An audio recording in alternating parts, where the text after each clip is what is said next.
That is something that the ATA puts out on a regular cycle, which calls people who have nothing to come and get into truck driver training. Truck driver training is an industry within trucking that generates a lot of money, and it generates a cheap labor force. So drivers are paid by the mile, they're not paid by time.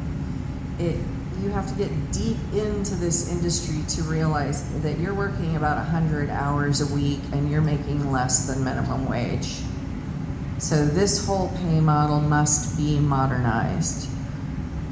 Women are safer drivers than men. There is some data that shows that. You can go from being a fast food worker or a homeless person, which I was when I entered trucking, and be a homeowner.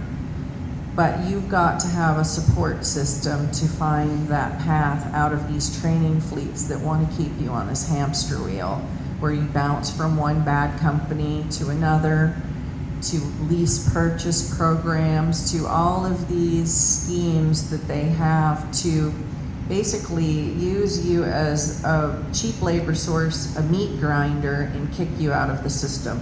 So that they call it a driver shortage, and they say they need like 100,000, some crazy number of drivers by this time. But they don't tell you that it's always nearly 100% turnover rate, and in the training sector, it's double that number.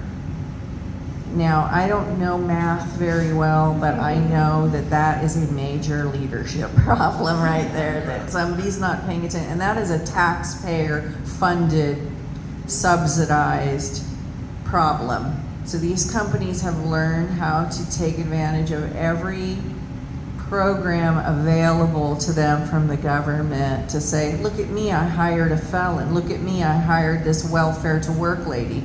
But a lot of those things, you only have to have them there 90 days and you still get the credit. Who cares what happened to her?